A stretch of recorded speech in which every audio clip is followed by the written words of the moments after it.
Hi, Meg Elison. Welcome back to Head on Fire. Hi, Dawn. I'm very glad to be here. Thank you very much for having me. Thank you so much for coming back. Folks who do not know, Meg Elison has become one of my nearest and dearest friends over the recent years. But if you do not know her, Meg, please introduce yourself. Who are you and what do you do? We're gonna have to cut this out, I know, but do you notice that there's no impression of my vocals showing up on the visual? Yep, but you're fine. It's okay. All right. It's because it's very quiet. I will fix the editing in post. Okay. My name is Meg Elison. I'm an author primarily of science fiction, but also of horror, fantasy, and thrillers. I write novels and short stories. I have a short story collection, and you can find out about all of my work at megelison.com. Meg, this is a fun show because I'm not really interviewing you specifically about your work, and we are here to burn 2023 to the ground.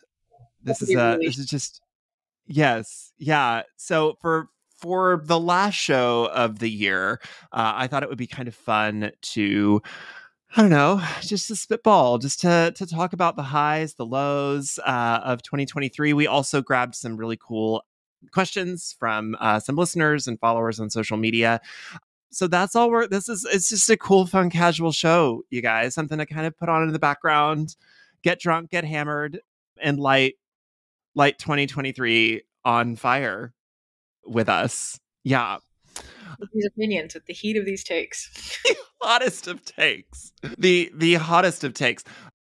Well, you know what? We're both writers. We should probably start right up top with what were your favorite books of 2023? And I would just like it noted, Meg Elison is out there saving me from myself because I originally wanted to also talk about my least favorite books of the year. And Meg said, you can't do that. So I just want you to know I was fully prepared to drag some books, but I'm not going to, because Meg is nicer than me. So what were your top 3 favorite books of the year? So you don't do that anymore once you're a professional. That's the point I was trying to make. It's not considered polite. You wouldn't want somebody to do that to you. I have so many favorite books from this year, and it's really been hard to narrow them down. So my favorite reads this year have been Yellowface by R.F. Kuang, which is a modern send-up of the publishing industry. You. I figured it's on your list, too. We can definitely talk about it. Whalefall by Daniel Kraus, which is one of the best thrillers I've ever read. It's already been optioned to be a movie, and it should absolutely be a movie. Devil Takes You Home by Gabito Iglesias. It won the Stoker this year, and it is a great horror novel, truly great. This is not a new book, but I just happened to discover Possession by S.A. Byatt this year. Possession is like a really early entry into the genre we now refer to as dark academia. It's like a slow burn about 2 long dead English poets. It's got all these invented letters between these invented poets. It's incredibly romantic. And S.A. Byatt just died this year, so I felt very touched that I happened to discover her work right there at the end. Also, not a new book, but I read Bee Season by Mila Goldberg, which was made into a really not great movie featuring Richard Gere, but the book is fantastic. We are definitely going to talk about Yellowface, especially given all of the book drama in the last week. Coming in under the wire, some great book drama at the end. There's Yellowface come to life. Oh my gosh. Okay. Yes, Yellowface is absolutely on my list. For me, my books kind of spanned different genres, of course. Legends and Lattes was this very cozy fantasy novel set in a Dungeons and Dragons style verse. I don't know. It's very cozy. There's a lot of stuff going on in the world, and it was just really nice to read something cozy and inviting where not a lot of terrible things happen. It's been a good year for memoir. It really has.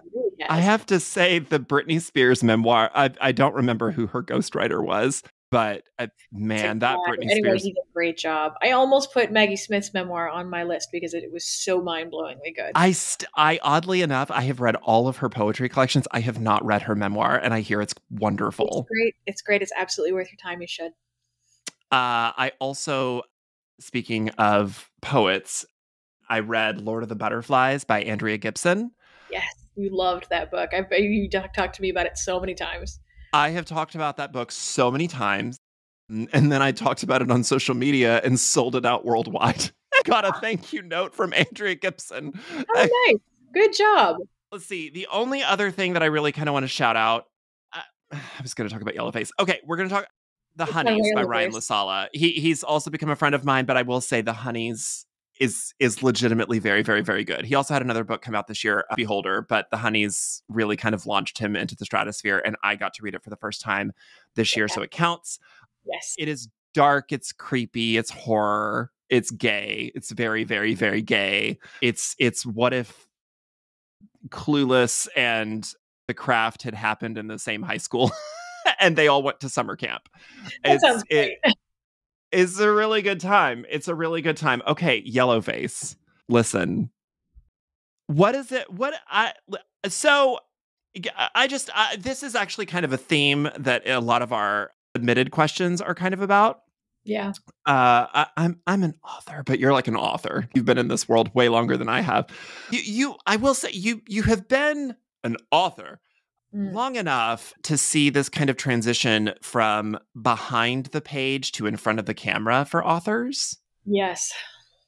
Where author did it. My first traditional pub came out in 2021. So I don't know what it was like in 2011, say, or 2001 or something like that.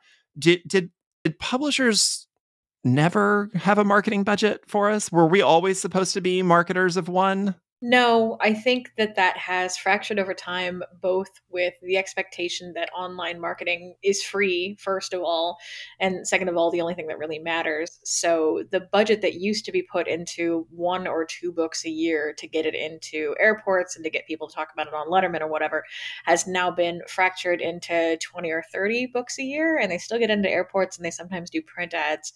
But there are more books now being published by more people than ever, and I think that's net good. I think that's great, but I think that and the overall fracturing of the markets and the ways that we get books, the places that we get books, has really thrown publishing. And once you're on the inside, you start to realize that publishing as an industry has not really changed in like 50 years. There are some practices in publishing that people on the outside are like, how is that legal? How do they do that? Many authors receive royalty statements that do not explain how many copies of their book they sold, or in what format, or in what language, or in what market. They just send you a check and tell you to trust them. A lot of it is like that. A lot of it is desperately opaque, really outdated, running 6 months to 2 years behind the actual sales. So when you look at how it plays into marketing, it is, of course, just as opaque. It is just as confusing, and it's just as balanced against the sole creator, as we are named in our contracts, of the work. So I mention all of that to lay the groundwork for the fact that authors have had to become influencers. A lot of us against our will. I already had a platform and I already, I did this podcast. So I was kind of set up a little better for it. Yeah. But I mean, a lot most of authors. Yeah. Most authors just want to be writing our little stories and tippy tapping on our computer, and we take one photo. It's the author photo. It's right here. It's in black and white until it's laughable. And sometimes that's the only time you're like, oh, that's who wrote all these books, right? Now I don't know what K.A. Applegate looks like. Who is that? If I passed her on the street, would I know what Alice Hoffman looks like? I mean, there's so few people that have like that you can like think of that aren't just household names, but like you would recognize them on the street. I can think of like Neil Gaiman, Stephen King, Elizabeth Gilbert. Even when Stephen King was the number one selling author in America in the 1980s, he said he had no problem going anywhere. He was sure. He did not get recognized in public. He had a photo in the book jacket, and the photos were good. And still, people didn't stop him when he was out for dinner. Because he just looked like a guy named Steve. Just looks like a guy. That's the thing. Just looks like a guy. He said that the difference was he did an ad for American Express in like 1990, and it was their old "Don't Leave Home Without It," And he's like in a creepy castle, and he's got like a raven on his shoulder, and it's all very Vincent Price. And he said that was what pushed him into recognizability. He could not walk down the street anymore. So his mistake was being an influencer. I mean, it's a It's a two-edged sword, man. I can get on social media, I can wave my book cover around, and it pops up in the charts, and it gets a little bump, and I continue to sell this little teeny tiny book that I thought wouldn't sell. 2 years later, it's still on the Simon and Schuster table at Comic-Con. Like, it's still a thing. It's still opening doors for me. And it was this little teeny tiny thing that did nothing. But the only reason it's still selling is because of social media. So, social media is also giving us gifts of books that we absolutely did not know about, could not know about, absolutely flopped when they came out. And I know for a fact that social media has been good for my books, that I've had many, many bumps from Instagram, from TikTok, people's book review videos all the time. And I'm vain. I like posting Instagram photos and people telling me that I'm pretty and I'm clever. I like being clever on Blue Sky. I can churn out aphorisms with the best of them. But the terrible part is that it's not an option. It's not, I can be clever when I feel like it. I can post pictures when I feel pretty. I have to create content all the time. It is an unpaid job that I do to push people toward my books, on which I earn a percentage. Like, it is not in any way direct. And you know how that is. It does not come out what you think it will. Yeah, it's an entire job. My mom earlier this year kind of like really kind of got to see like all the sides of it. She came for a visit and was like seeing like how much goes into all of this. And she's like, you just never stop working. Like, no, I never stop working. Everybody I know who's creative, everybody I know who writes books or makes music or does comics, like, we're always working. We all have a 9-to-5 and we have a full-time career as an artist. And then there's all the stuff around that, like writing invoices and doing your own taxes and making content. Like, we just work all the time. Yeah. So all of that to say that authors are having to become influencers. Authors are having to be on social media. They're having to have their faces shown a lot more. They're having to be in videos. They're having to suddenly become actors, and they're having to write cute little scripts. And I do think that creates a pressure cooker, right? That it's just one extra layer of anxiety to give a bunch of introverts who would much rather be mostly anonymous people. But I wonder, did the kind of author drama that we're seeing, where the sabotage, the going out of our way to be wildly racist and creating bad reviews and like all of this stuff, I mean, I don't know. I was a baby in 2001. I wasn't in this world. I didn't know. We didn't have the internet. I grew up in a crap town where we had dial-up still. I wasn't on the internet. Did this happen then? Did this exist? I'm not that old. I have not been published that long. So my first book came out in 2014, by which time social media was definitely a thing. But I have heard from a lot of Gen X writers that no, it did not exist at the time. And if your publisher was going to ignore you in 2001, they would just ignore you. They wouldn't ask you, like, do you know any bloggers that you could talk to? So it is like you said, it's a double-edged sword. Like, it gives us democratic access to tools we might otherwise never see. And also it introduces us to the utter uselessness of trying to fight the algorithm for visibility. It is good and it is terrible. Yeah. Yeah, so we got to see some fun author drama. So if you like Yellowface, Yellowface is a white author stealing her dead Asian, I'm going to put air quotes here, friends. Yeah. Frenemies, manuscript words, passing them off as her own, and hijinks ensue. It's an interesting thriller, and if you are, I will tell you, every single author that I know, this is one of their favorite books of the year, because it's just so, these people, you've been in these rooms, you've been at that conference, you've talked to these people. You've seen all sides of, and then right at the tail end of the year, we got it in real life with Kate Corain. Corain. The problem is there's also Corain as an author, so Kate Corain. So man, alive. The best thing about Yellowface was that R.F. Kuang was actually able to write about the kind of legitimate professional jealousy that all authors feel. Like, it's really hard. I'm jealous of you. I've been jealous of you plenty of times. So we have these long cycles. We have these like 2-year cycles in which nothing is happening because somebody's editing your book, somebody's designing a cover, nothing. You just have to wait. You have to wait, and you're mortal, and it's terrible. And while you're waiting, and you're lucky to be waiting, because you might be waiting to get an agent, you might be waiting to get a deal. So the best case scenario is you're waiting for your work to come out.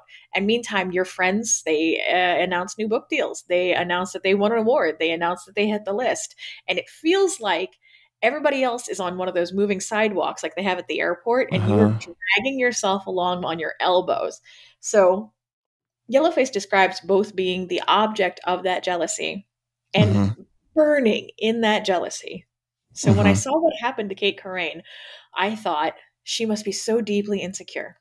And she must be feeling that jealousy on such a hellish and unavoidable level that it drives her to do yet another unpaid job in creating sock puppet accounts so she could review bomb her fellow debuts.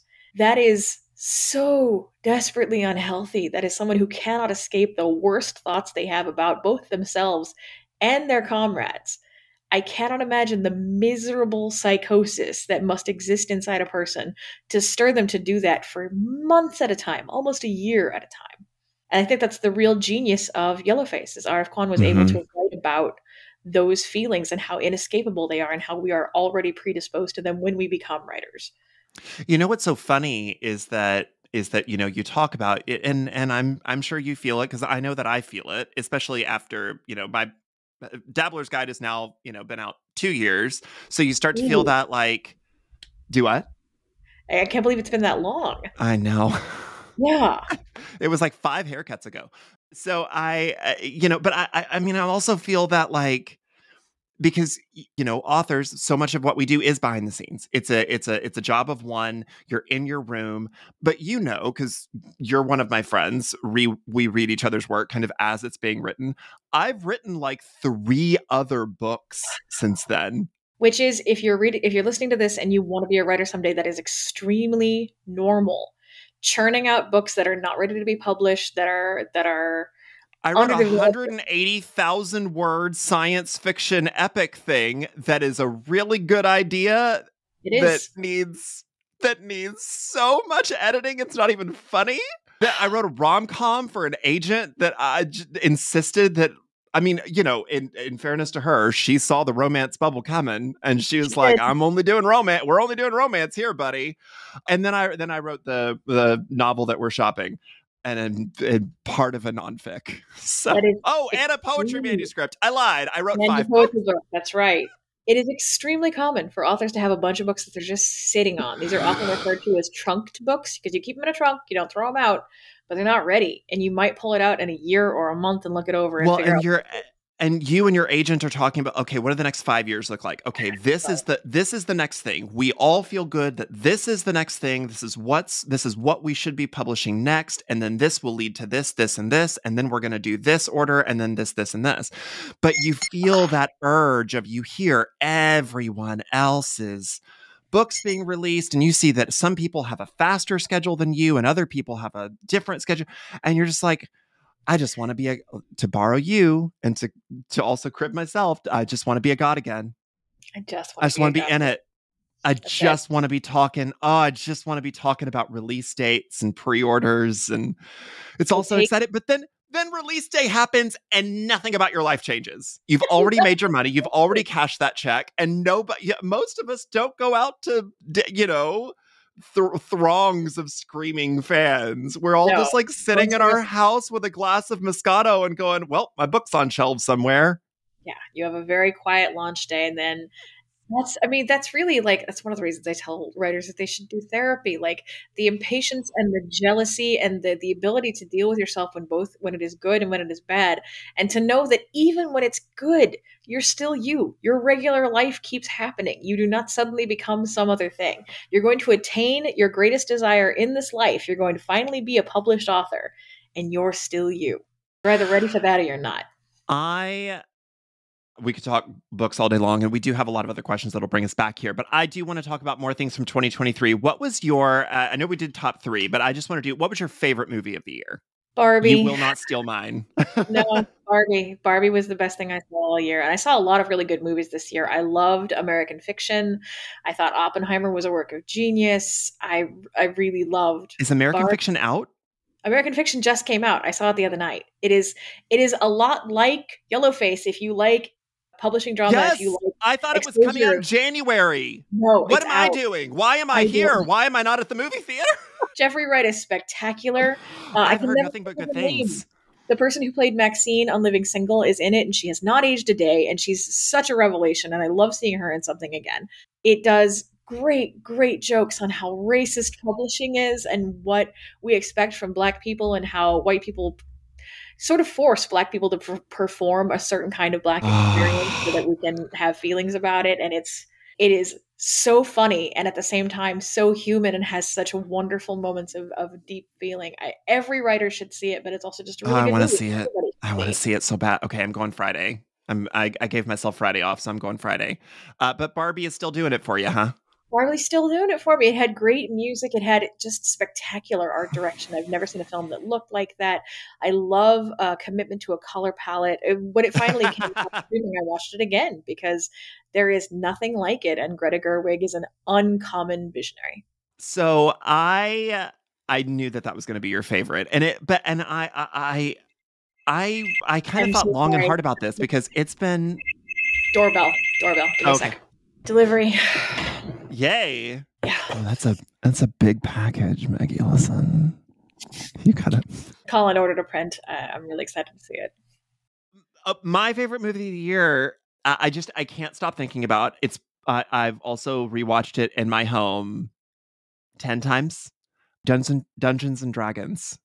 That was Honor Among surprisingly Threes charming. I did not with Chris expect it to be Pine. as good as It was Yeah. so good and so smart, and it was a return to. It was just fun. It was fun. It was smart. It was witty. It took you places. It surprised you. It also didn't ask a lot of you. It's No. just the most perfect popcorn movie, and there were moments this year when I just desperately needed some escapism, just desperately, desperately, desperately needed some escapism. And it was so good. And as much as I love the Marvel Cinematic Universe and as much as I love some of the other franchises that we have and Disney and all of that, it was just kind of, and I realize saying that this is not a franchise I get it. Dungeons and Dragons is a well-established franchise, but it Yes. wasn't. It was making something. It felt like it was new. It was something new. It could be the start of something. I would watch 20 movies in this universe. I hope we have so many more. It was so fun. It was so fun, and it's something that I've gone back to rewatch so many times. Which, like I said, I also reading a very similar vibe, Legends and Lattes, just something in a fantasy world that let me escape. It asked some questions of me, but mostly it entertained. It invited me in. It wrapped me up in magic and story, and I needed that. I think that's been a really important vibe for a lot of people this year because we lived through and are still living through such a long pandemic and so many years of uncertainty, and so many terrible things have happened and are happening. I think that's partially the reason why TJ Kingfisher is an author who keeps winning the Hugo for Best Novel, and they write really fun, cozy, easy to get into adventure fantasy stories, and that is what a lot of people need right now. C.L. Polk also writes Polk. Wonderful books. Wonderful. I would say they have more edge than the average cozy, but they're very inviting, highly cinematic spaces. They're brilliant. Okay. A little bit of fun. What's something you want to leave behind in 2023? What's something you are just sick of? I'm sick of this. I'm sick of it. I want it gone in 2023. I never want to hear the word unprecedented again. I would like to leave that behind. And we've never seen this. Oh, it's a what? This also happens. Can I just say this also happens in like witchy spaces too? This is the first alignment of a super blood dyadic isnal. Neptune's never gone into retrograde, and it's always everything's happened before. It's a clock, and the parts move in the same direction every year. I also, if you want to talk about witchy stuff, I never want to hear the word intentions again. Oh my God. just speak your intention. Manifest. Speak your intentions I'm over the so sick of candle. manifesting. Oh my God. And jars. Everything's in a jar. Everything is Why more. is everything in a jar? Here's what I think happened. I think the Pinterest girlies bought like a Yeah. gross of ball jars each in 2016, and they all came with like twine and burlap and little white fairy lights. And now that trend is over, but they still have all these fucking jars. So Oh, now so the Pinterest girlies have become the witch talk girlies, and they have to repurpose the crap that they bought. And that's and what's it's going on. just like I get that we're doing stuff that like looks pretty on social media, but I'm The like aesthetic. I'm The looking at aesthetic. accounts and I'm like it's salt, cayenne, either basil, rosemary, or lavender, and then you take some Same incense and you five put it circles. in the jar, and I'm like, what? Why is everything just this in a jar? Why are you putting this in a jar? What is the purpose of this being in a jar? Why is this in a jar? Is it just for Instagram? Honestly, It is yeah. only slightly better than that the candles with the tied wicks. Yes, with the wicks tied together, and there's like a Hate scroll it. wrapped around the Hate candle, and it. it's got Hate the it. rhyming spell. It's just Hate trash. it, hate it, hate it, hate it, hate it. Stop it. I I know. don't know. I genuinely do not know where this came from. I have no idea. I'm like, was this a Cunningham page that I didn't read in 1997? Like, where did this come? Why is this everywhere? I get that it looks pretty for social It media, looks but you pretty, do and one video. it's in a lot of practical spell books. Like if you got one of those like spell a day books, it's stuff that takes 30 seconds to set up and no time at all to understand. You do one video. You get one. You do Yeah. it one time. Stop making that dang video. I'm sick of social media accounts that are couples or families. Oh, definitely. The people who are just filming their kids enduring terrible pain or like Stop it. real anguish. Please stop. Please let's leave that in Stop. 2020. Yes. So I'm genuinely glad that there is legislation being put forward to Yeah. if your kids are going to be used in social media, then they have to like be compensated and like their money has to be set aside. Like it's not your money. There's so No. many parents that are like, people love cute babies here. Now I will collect money and I will make my kid the object of this media empire that they did not consent to be a part of. No. And And I make all the money. in other places in the industry, like you get a movie contract for a baby or a child, like that money is Right. protected.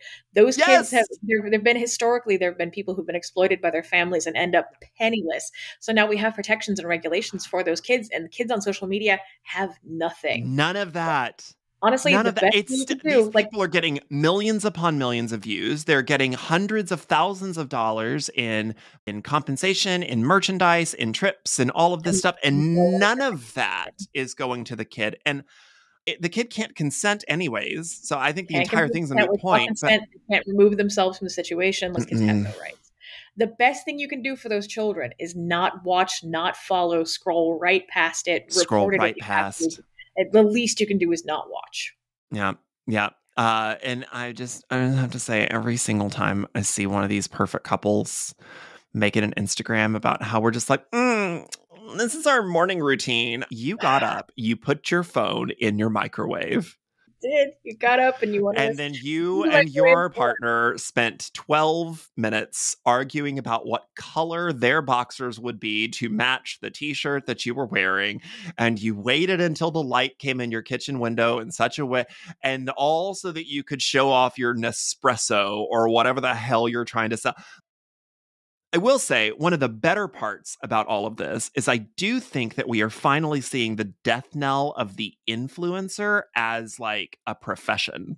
I think that we're in the post prime of that for sure, and things like what do they call it? Lobotomy core have really helped sound that death knell. You haven't heard about this? What is lobotomy core? Why are we coring everything? Everything is core. Everything is core, just like everything used to be punk. I don't know what next year will be. That's So, true. Everything was punk. everything was punk, now everything is core.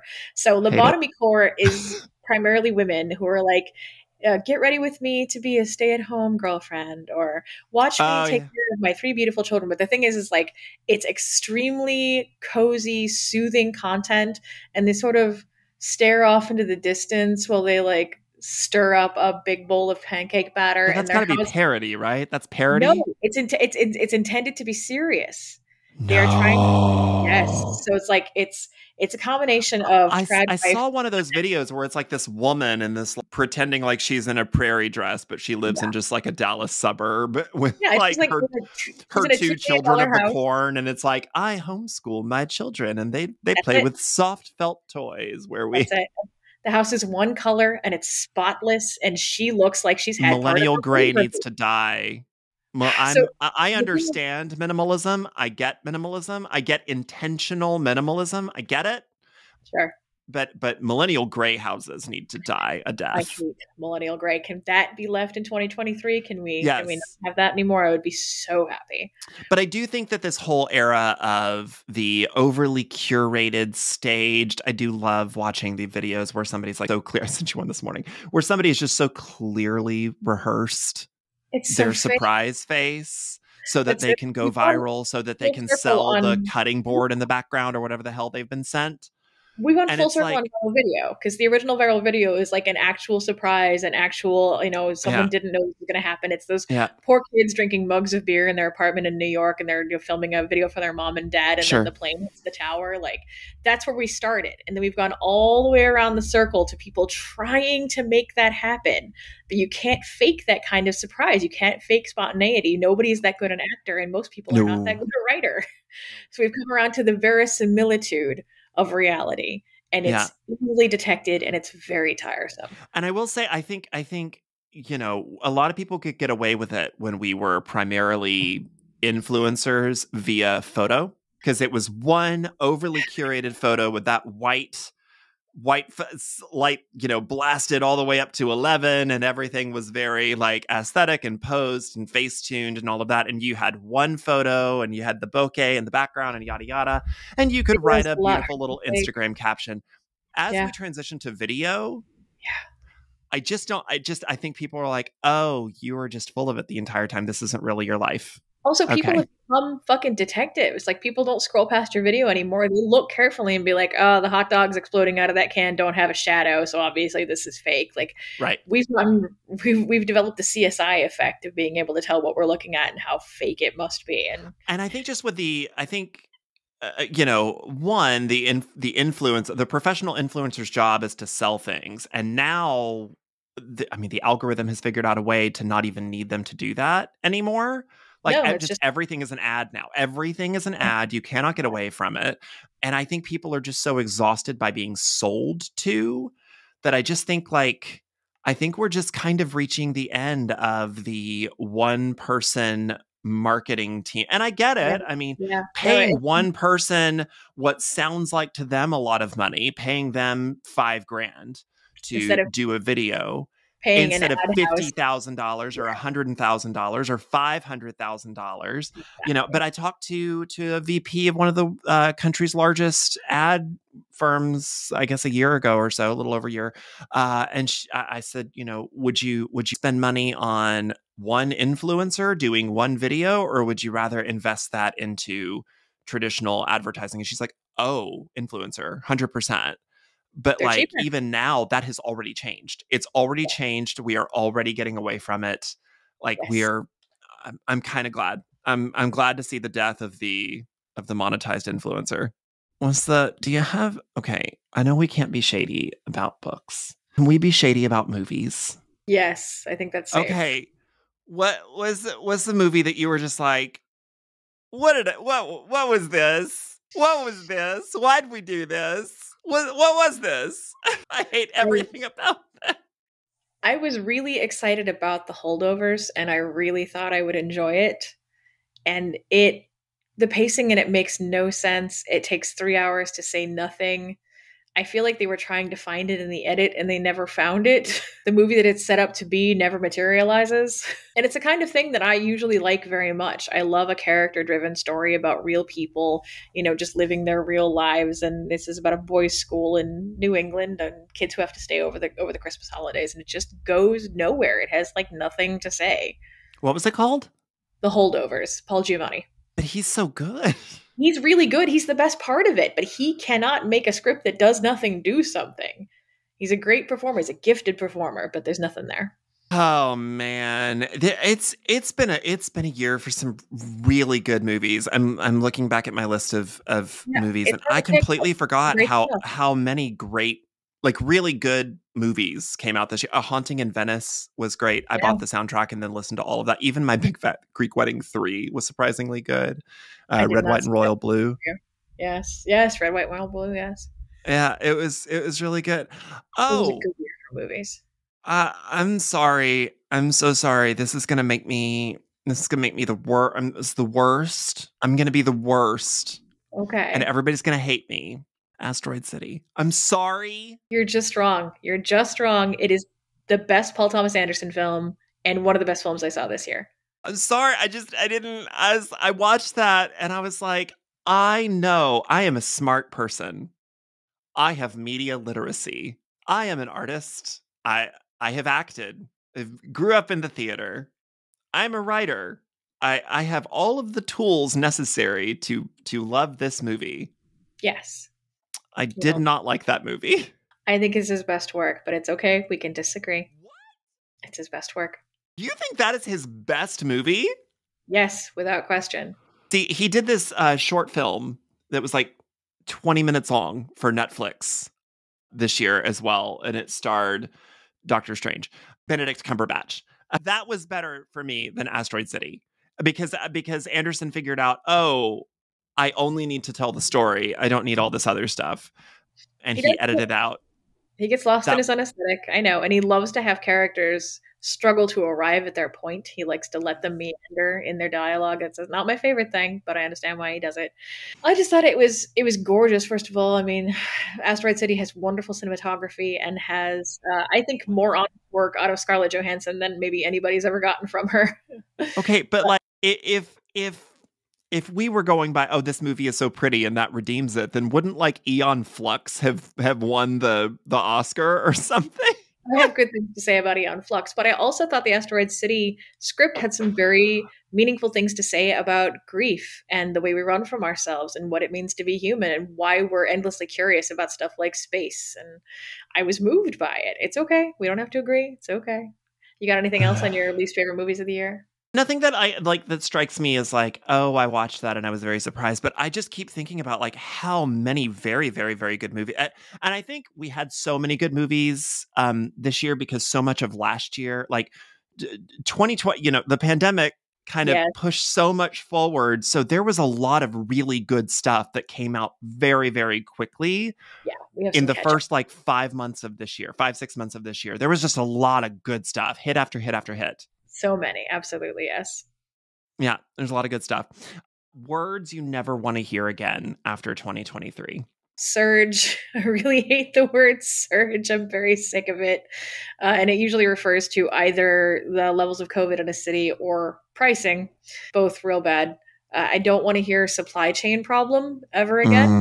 Mm, I'm real sick of that. mm, And okay, so there's some things we have to talk about. Like it's really important to talk about the inshitification of the various platforms that we rely on inflation. And also, I feel like we should coin the phrase for when a thing stays the same price or becomes more expensive, but becomes of lesser quality at the same time. I feel like we should call mm. that stagflation. Anyway, we have to talk about all those things. And also, I'm so sick of hearing those words because they just indicate my quality of life declining as I work more and harder every year. Do you have words you'd like to leave behind? Oh, very much so. But I think mine, just because of how much time I spend online, Yes. are all like more like discourse related. Like I'm really tired of hearing words like triggered when you're Yeah. not triggered.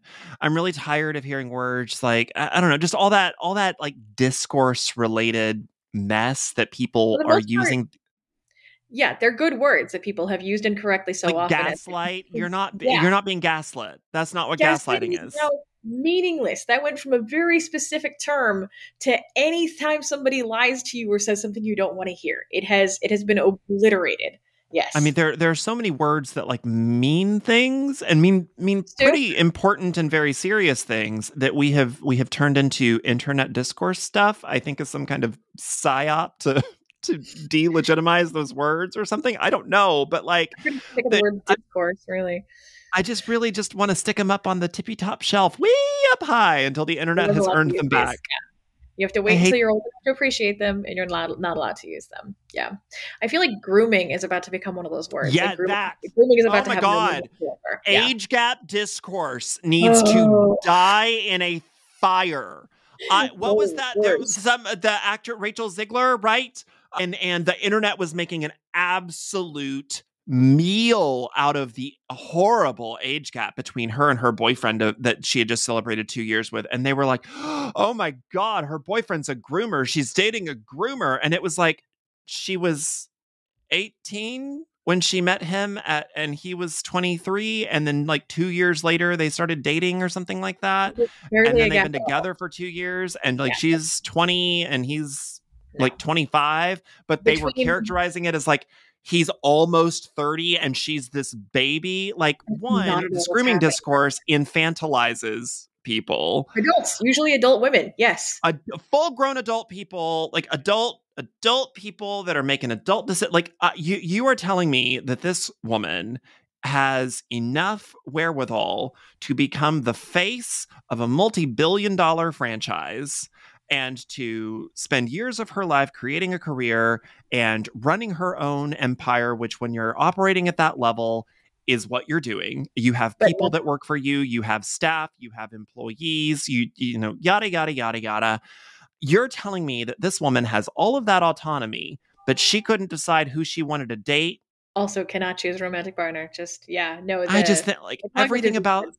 And it's everything between about like the weird age gap stuff and the like the whole anti-sex thing that we yeah, see a the, lot these days the- is just it's weird. It's so weird because usually these age gaps are like, well, 3 years apart. That, I mean, like, it's like if they didn't go to high school together, they then can't it's possibly grooming. be evenly matched. Yeah. So between the bizarre age gap discourse and the ultra conservative use of the word groomer to refer to anyone who's gay, I think that word's dead. I think we're leaving it behind. I Yeah. hate it. I hate it so I much. hate it. I never want to hear it again. Is there something exciting? Is there is there like a scientific discovery, a historical revelation? Was there some fun news story for you that was just like a little perfect little gem of a thing? I've had a couple of those this year. There has been a huge breakthrough in the treatment and nearly cure of sickle cell anemia, which disproportionately affects people of African descent, and it's a very difficult disease to live with. And there was a huge advancement in it this year. Right now, it's still not accessible to everybody. It's still very, very expensive, and it's only been tried out on a few individuals. But it is just about proven in humans, and that's great news. Similarly, there was a huge breakthrough in the treatment of lupus, which is a particularly difficult to live with autoimmune disease. But they think that what they discovered can be applied to other autoimmune diseases, which would be a huge leap forward for people who have a lot of chronic suffering. I was really excited to see that. Also, I'm not sure why. I'm sure the reasoning behind it is very complex, but this was the first year in like 20 years when there was less Amazon deforestation than the year before it. And it's a decrease of Oh, I like didn't know that. 50%. Yeah, I just read that this morning. And each one of these stories just lit me up and made me so happy for a few minutes. So great things. What were yours? So the one that I really came back to is actually a fairly recent one, and I was just very lucky that I got to interview the actual researcher who published the study. But there was a team of researchers out of Texas A&M that decided to study anger and whether anger has any kind of effect, positive or negative, on us. It was a team led by a woman researcher, and what I really loved about the research is she said we wanted to study anger, the positive evolutionary science behind anger, because we're told not to feel it. Yeah. There's a lot of groups out there that are specifically told that anger has no function, that anger has no use. Or that you're It's unacceptable in public if you appear to be angry. Yeah, it's a thing that we should not be feeling. And what their research found is actually anger is the most productive emotion. If you feel angry, you will get more stuff done. You're better at problem solving. You think that you will accomplish your tasks better and more efficiently than feeling literally anything else, including neutrality. And really talking to her about just like what that mean, like the evolutionary science behind feelings and emotions, which, you know, I really enjoy that kind of work, just kind of where my own research mind is heading with my next nonfiction. But like, I just really kind of love that internal struggle that we're all contending with right now about like maybe we should be examining some of this darker stuff that we've all been feeling these last few years. Maybe grief has a purpose. Maybe anger has a purpose. Maybe we are feeling these things for a reason, and maybe we shouldn't tell people to stop feeling them. So that I really loved that. I will say most other research terrified me. A lot of bad research came out this year too. I wanted to. There's like everything about space this year. I don't want to know. I don't want to know. We're a little busy right now. We're not taking any comments from space. Thank you so much. Earlier this year, this ice cap is melting. We found this ancient tomb. It had a weird liquid in it. Like, don't put it back. Put it back. Put the cork back in it. Like, stop poking it. Oh, there's a whole extra ocean down below the earth. I don't want to know. It's where Godzilla lives. I don't want to find him. No, thank you. Leave her alone. She's had such a hard time. It's fine. What's the best little gadget that has come into your life in 2023? Is it the same as mine? It might be the same as yours. Is yours your mouse wiggler? Okay, so here's the problem. If you don't work from home, you might not know. There are periods in a work from home job where you can safely be away from your computer when you have done your work and you no longer need to be there. But if you look consistently idle on many forms of software used to surveil the American worker and not as though you're busy, it could reflect poorly on how people perceive your performance. So the mouse wiggler is a device that sits with your mouse or on your touchpad to make it seem as though you are always active. And you're still in your house. You're not taken off to Aruba. You can still hear it if you get a message or somebody's trying to get a hold of you. But in the meantime, you stay in the green. It is a wonderful thing to own. It is a magical, wonderful, mystical device. I do not know how I lived so many years without it. It is absolutely indicative of the privileged, 15% of the work. Isn't it 15% of the workforce is still work from home? Like, that's larger than I thought. Like it's gaining ground. A lot of people, I think everybody should have the option to work from home. But I mean, there's so many jobs that are like all we're doing is just being on our computer. Like, exactly. Why do you need me here to do that?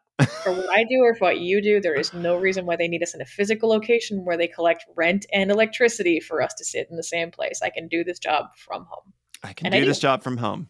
Yeah. But yeah, it's so great because there's a lot of stuff where it's like, okay, I'm sending an email and I really can't progress in my day until I've received the response to this email. So I'm going to go do a load of laundry. Right. But if I don't have the mouse jiggler, then my computer might go to sleep and then I won't hear the ding and know that the email came back. So the mouse jiggler fixes all the problems. It's so great. Best $20 I spent the whole year. Same. It's literally $20 and it is life-changing. So good. I have not missed a single email. I've not been behind on a single deliverable. I stay interdependent with my team. My team, by the way, sent me in a group chat. They're like, this is the mouse jiggler you should get for this job. So everybody knows. Everybody knows. The cool jobs know. The cool coworkers get it. The girls who get it. Okay, I want to get into some listener questions. Yeah. I have some listener questions that are specifically for you. That were sent to my inbox and my DMs that were like, listen, I love you. You're great. But these questions are for Meg. So I see how it is. All right. They're just using you to get to me. Yeah. Yeah. What is the most stereotypical writer thing you do? Oh, boy. I guess all writers like to drink. I very much like to drink. I also love to eavesdrop on other people's conversations and turn it into dialogue. Not usually word for word, but like the vibe. I'm always eavesdropping for the vibe. I collect pens. That's a very writer thing that I do. Oh, that's so funny. I don't do any of those. I mean, when I'm writing poetry, I listen to people's conversations, but I don't have a pen addiction. Now, I will say the clicky clacky keyboard is probably mine. I do love a clicky clacky keyboard. Very much a writer thing, yes. I'm figuring if I'm going to listen to it for hours on end, I would like it to be enjoyable and tactile and have a pleasant sound. It does have a wonderful sound. People love. I don't know why, but the clicky clacky has more words in it. Okay. It has more words in it, and I write more with the clicky clacky than if I'm just at my laptop. Do you have a favorite ridiculous author story other than all the ones that we've already talked about from this year? Ones for this year. One of my favorite stories, not about me, right? About authors in general. Yeah, Yes. from whatever. It's Okay. Okay. there's no. This is not for a grade. No, sorry. I just Open couldn't. interpretation. One of my very favorite author stories is a short and sweet one. And when Dorothy Parker went on her honeymoon, she was working as a newspaper writer and a columnist. And her editor tried to reach her on her honeymoon and sent her a telegram. And she's like, at Waikiki Beach with her brand new husband, she is not to be disturbed. So she sent him a telegraph in return to his desk in New York City. And she said, please do not attempt to contact me. Too fucking busy, and vice versa. You know, I do love modern technology. I really do. I very much do. But there are days when I wouldn't mind rewinding everything like 60 years and just telegraph, landline, just, yeah, fax It is machine. difficult. It's very difficult to disappear now. Oh my gosh. Yeah. See, I mean, I grew up being able to just like leave my house and nobody knew where I was. You just had to trust that I was going to show up somewhere. It is crazy now to think we used to live that way, but we really did. And it was not that long ago. It wasn't like, oh, this was, so many decades ago. This was like, I was a homeowner and you could still live like this. Yeah. So sad. I'm old. Best advice on fountain pen maintenance. Is it, I have an additional question. Is it to stab the pen into the villain's neck? They do make an excellent improvised weapon, as you will find in my novel, Number One Fan. Thanks for the layup there. I think the best advice that I have is store it at an angle instead of point down, and always keep alcohol on hand. Clean your nibs, because a clogged up nib is nobody's friend. But I will refer you to because this you Instagram. Will need tequila while cleaning it. Like, will you have to cuss a lot? Is it very... Not that kind of alcohol? The less no, alcohol. terrible. Yeah. Yes. There's an Instagram account and a Twitch account called the Ink Witches, and they do fountain pen demonstrations and repairs and reviews, and they both are way more obsessed with fountain pens than I could ever be. It's run by the author Mallory O'Meara and the art director Lauren Penapinto, and they put together such a good show. So if you want to know more about fountain pens, that would be the first people I would tell you to follow. Do you have a favorite author beef? Yes. War of the authors. I mean, okay, so these are legendary. People have been doing it since there were authors. They fight each other either overtly or covertly. And one of my favorites is overt. And there's a great story from the time that Ernest Hemingway slept with Wallace Stegner's sister. And it was like the 20s. Wallace Stegner was like, you have to marry her. And Hemingway's like, no. So Hemingway like wrote her a letter and was like, hey, thanks, I had a great time, but I hope you don't think anything is going to be serious about it. And Stegner challenged him to a fight. And Hemingway was like a World War I veteran who, hunted lions in his spare time. And Stegner was like a loaf of white bread with a college degree. So my God. He let Stegner hit him one time first. And Wallace Stegner's like a poet. So he punched Hemingway in the jaw. He got one free shot. He broke his hand. And then Hemingway beat the crap out of him. Are you saying poets are fragile? What are you trying to say about poets, Meg? So he beat the crap out of him. And like 2 weeks later, they both wrote letters to the sister. And Hemingway was like, I'm really sorry I beat up your brother. It couldn't be avoided. Live with it. And Stegner wrote to his sister and said, dear sister, please forgive my penmanship. I fell down some stairs. What is the favorite character you've ever written, and what is their name? My favorite character is Flora from the Book of Flora. She's the coolest. Come on. I was gonna try to trick you into telling me the name of the unnamed midwife. Oh boy. Yeah. No, better men than you have tried. Is that going to be you auctioning that information off when you're 70 and you invite somebody over for vodka and peanut butter sandwiches and you're like, okay, here's who it is. Here's what the name is. I'm going to have to be talked into not taking that to the grave with me. So maybe. Do you have a favorite character of yours? Do you want to talk about it, or is it in something unpublished and you can't talk about it yet? Well, I mean, I don't have any fiction published yet. Okay. Isn't that strange? As much fiction as I've... Possible. That's right. You have so much fiction. I've read so much of your fiction. Okay. Soon to be none told. of it's out there. None of it's out there, but soon to be. But yes, I do have a favorite. And if you read my next few books, you'll know. You'll know. Yeah. They all fly. Yes. There you go. There's the... Everyone flies. All of my favorites fly and have so much trauma and a lot of body horror and grief, and everybody's very gay. So there's that. There's my teaser for that.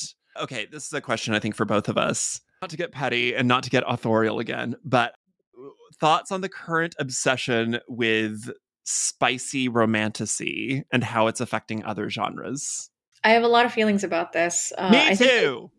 it's really important as authors that we don't talk down to romance authors and never look down on romance because it is the single most popular and most By far, profitable. by I know. far, People just have to be romance. reminded. Romance Here's the rest. makes no 100%, and that's the They're thing. not And even I've done a ton of videos about this. I have no beef with romance authors at absolutely not. all. They have Make my your complete money. respect.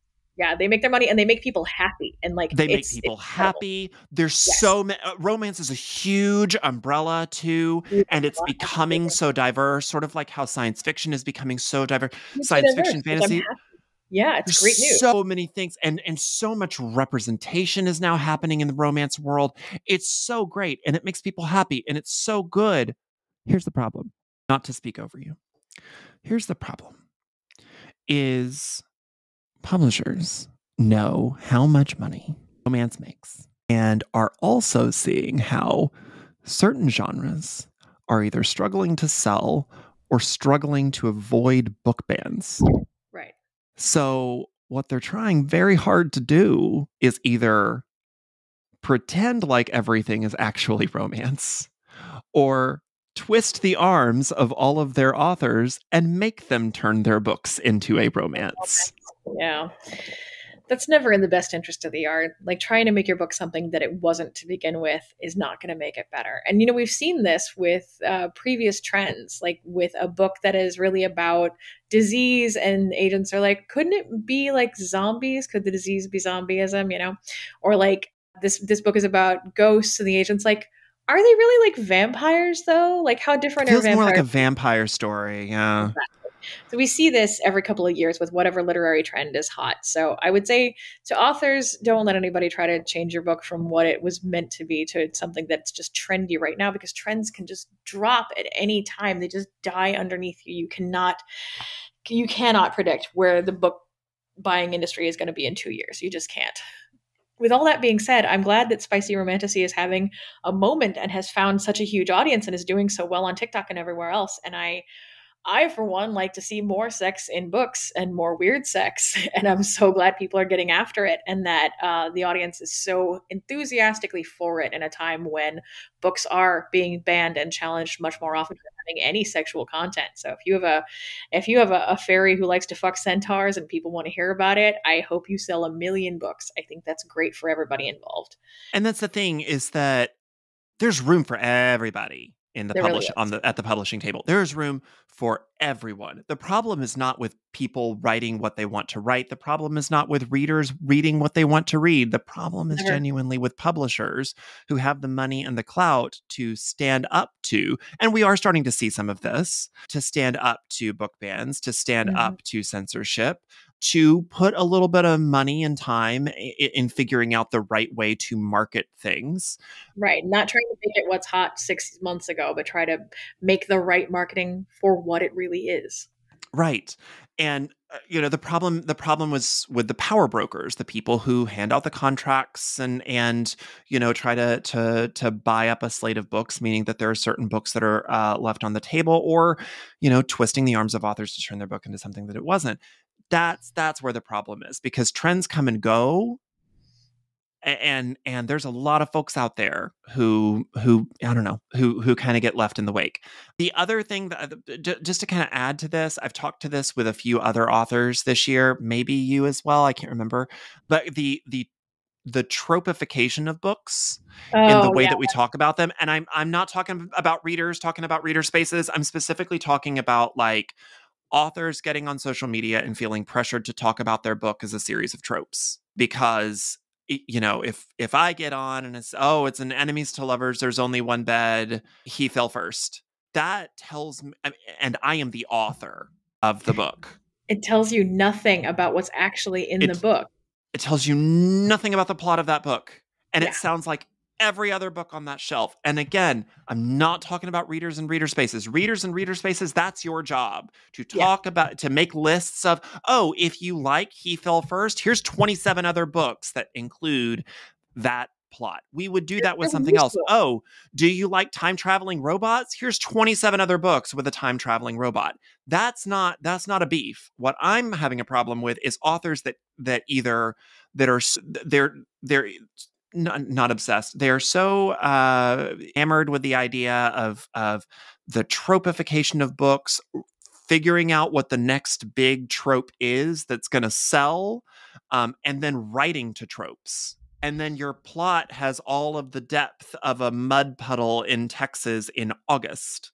Because the only thing that your book has is tropes, and there's no plot, like there's nothing in it. No character, no plot, no events, just vibes, just tropes. Yeah. Just vibes and tropes. Like who is your character? Like, you know, you and I have talked. What? So we have a ton of questions for Don from his many avid fans, listeners, Many. Instagram All 12. so many. So you ready to kick some of those off?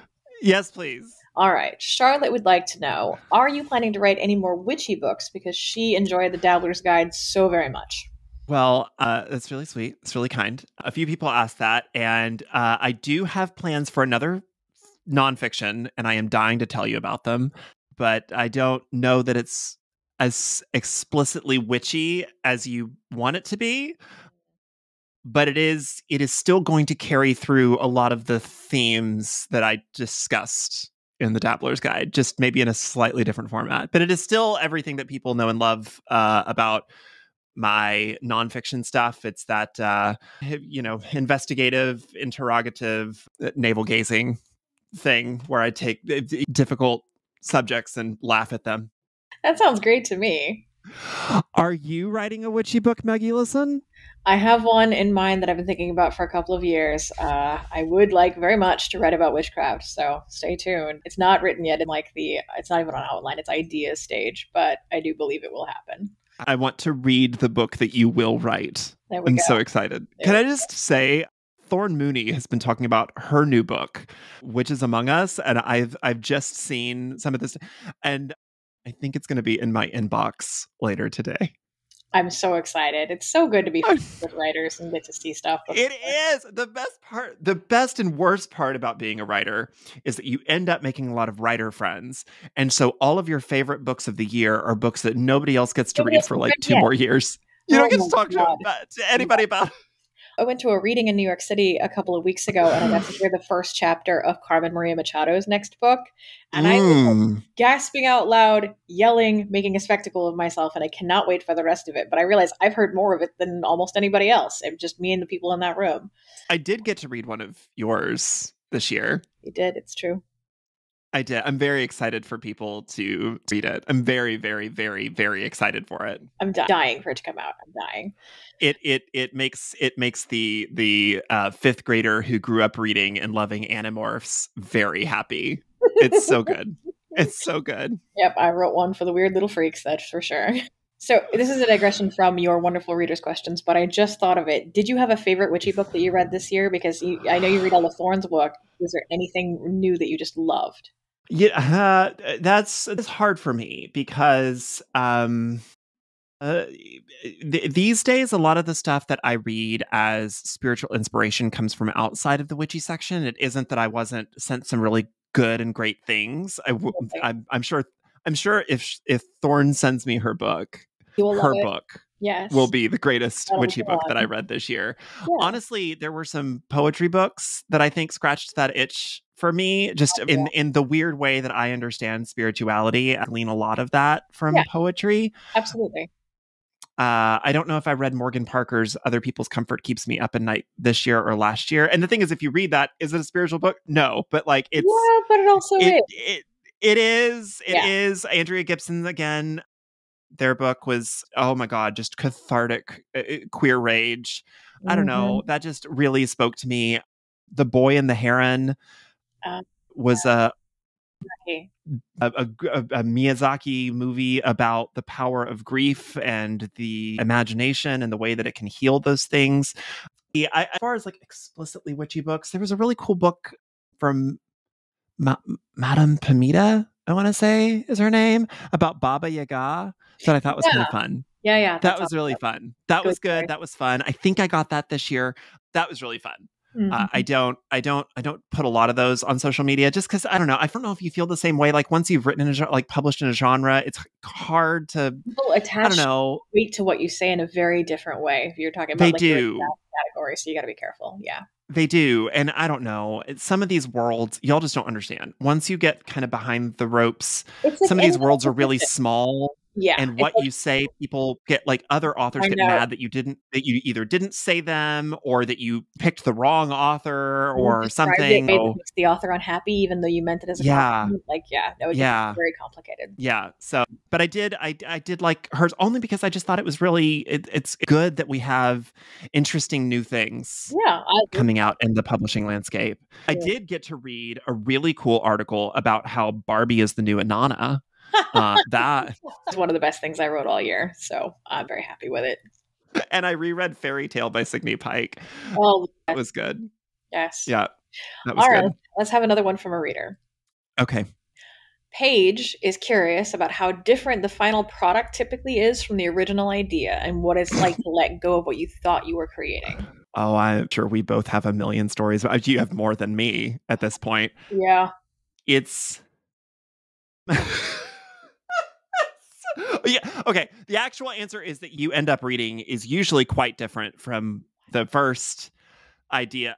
So with Dabbler's Guide specifically, there's a lot of stuff that was in the original outline that did not make it into the book. That just because like once you're in it and writing it, it just doesn't make like chapters suddenly smash together and chapters rip apart. And then even from the first few drafts, there were entire chapters that got deleted. Mm-hmm. And other chapters that got written or extended. I've talked about this earlier this year. I think I did a little giveaway around Halloween, but there was a chapter on the 1,000-year history of the evolution of the term black magic. And I don't know. At the end of the day, I was just like, I don't know that I'm the right person to write this. Yep. It's not that the research wasn't there. It's just it's 1,000 years in one chapter, Which is a lot. There's going to be stuff that whole book. That's a whole book. Yeah. So I nixed it all except for one paragraph that went to a different chapter. There you go. As far as like fiction goes, well, as far as poetry goes, poems are basically always drafts. Yes, they are. Until it's printed on the page, it is a draft. And even then, in people flux. will perform their printed poems and they'll edit as they speak. They'll change it. It's like a song. Like Kelly Clarkson Yep. updates her lyrics depending on how divorced she is at the time. Like I can. True. I'll twist some work, but a lot of the poems that I perform, like the more performy stuff is, I wrote when I was very young, so some of it needs to be updated. Yeah. Fiction, I mean, I think fiction, your beats are there. Mm-hmm. Like where you start and where you end are probably the same, and it's all how you get there that changes, because it's like, oh, well, this doesn't make sense that they got there this way, and that doesn't make sense that they got there that way, and you change. I just did a big edit for what we're out on sub with right now. Well, I mean, a big edit and not an edit. Like there's stuff that was like I knew and I trusted the reader to know, but you had to change it because it's like, well, maybe I'm trusting the reader a little bit too much. What about you? Any major thing? Because I already talked about mine earlier this year. I even dropped the chapter for Patreon supporters so people can go read the unpublished chapter and probably realize why it didn't work. I got cut, yeah. I will say that the end product is always wildly different than where it starts out when I write fiction. Like, if you're not an author, the best metaphor that I have found is a book is essentially a recipe. And you told somebody you're bringing pumpkin pie to the party. So you have to show up with something that passes the pumpkin pie test, right? But you make a lot of adjustments while you're making it based on what works for you and what you need the end product to do. So you originally started off, you're like, I'm going to make pumpkin pie with a pecan praline topping. And then you get a text from the hostess and she's like, someone has a nut allergy. So you nix the nuts. And you plan to make homemade pie crust, but you don't have enough butter and you don't have enough time. And you realize you have a pie crust in your freezer and it'll work, and you use that.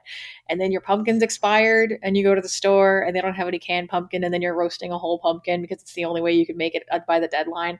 It's all those little adjustments that you make on the fly based on where you're at and where you need your audience to be at. And all those changes mean that you end up with a very different pie than you first envisioned. Really good pie, and everybody loves it, and they fight over the last piece, and you're proud of it when you bring it to the party. It looks great, but it is not what you thought, because the pie in your mind is never the pie in reality. Books are just like that.